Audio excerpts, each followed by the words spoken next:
വടക്കാഞ്ചേരി നിയോജകമണ്ഡലത്തിൽ മുളകുന്നത്തുകാവിൽ പ്രവർത്തനം അവസാനിപ്പിച്ച കെൽട്രോൺ കമ്പനികളുടെ വസ്തുവകകൾ ഒഫീഷ്യൽ ലിക്വിഡേറ്റർ ഏറ്റെടുത്തിട്ട് വർഷങ്ങൾ കഴിഞ്ഞിരിക്കുന്നു.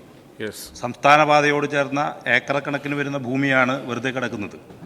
കേസ് തീർപ്പാക്കുന്നതിന് സ്വീകരിച്ച നടപടികളും ഈ സ്ഥലം ഉപയോഗിച്ച് കെൽട്രോൺ ആരംഭിക്കുന്ന പുതിയ പദ്ധതികൾ എന്തെല്ലാമെന്ന് വ്യക്തമാക്കാം.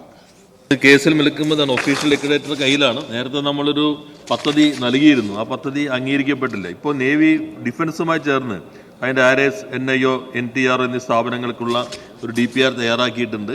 അത് വെച്ചിട്ട് ലിക്വിഡേറ്ററിന് മുൻപിൽ വീണ്ടും സമീപിക്കാനാണ്. നല്ല രീതിയിൽ തന്നെ ആ സ്ഥലം വിനിയോഗിക്കേണ്ടതാണ്. അതിനാവശ്യമായ നടപടികൾ സർക്കാർ സ്വീകരിക്കുന്നതായിരിക്കും. സെക്കൻഡ് ക്വസ്റ്റ്യൻ, രാജ്യത്ത് പ്രതിരോധ മേഖലയിൽ വൻകിട പ്രൊജക്ടുകൾ നിലവിൽ നടന്നുവരികയാണ്.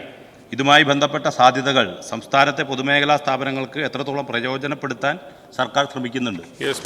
സർ, നമ്മുടെ വ്യവസായ മേഖലയിൽ വലിയൊരു സാധ്യതയുള്ള ഒന്നാണ് പ്രതിരോധ രംഗം. ആ പ്രതിരോധ രംഗത്ത് കെൽട്രോൺ ഉൾപ്പെടെയുള്ള എല്ലാ സ്ഥാപനങ്ങൾക്കും നല്ല രീതിയിൽ ഓർഡറുകൾ ലഭിക്കുന്നുണ്ട്. അതിനാവശ്യമായിട്ടുള്ള ഒരു ചർച്ചകളും സംവിധാനങ്ങളും പ്രതിരോധ മന്ത്രാലയവുമായി ബന്ധപ്പെടുന്നുണ്ട്. നമ്മുടെ സ്ഥാപനങ്ങളുടെ തന്നെ ഇപ്പോൾ കെൽട്രോണിൻ്റെ തന്നെ നയിക്കുന്ന ആളുകളെല്ലാം തന്നെ പ്രതിരോധ മേഖലയിൽ നല്ല അനുഭവ സമ്പത്തുള്ള ആളുകളാണ്. അതിനടിസ്ഥാനമാക്കിക്കൊണ്ട് പുതിയ സാധ്യത കൂടി വിനിയോഗിച്ചുകൊണ്ട് നല്ല ഓർഡറുകൾ ലഭിച്ചുകൊണ്ടിരിക്കുന്നുണ്ട്.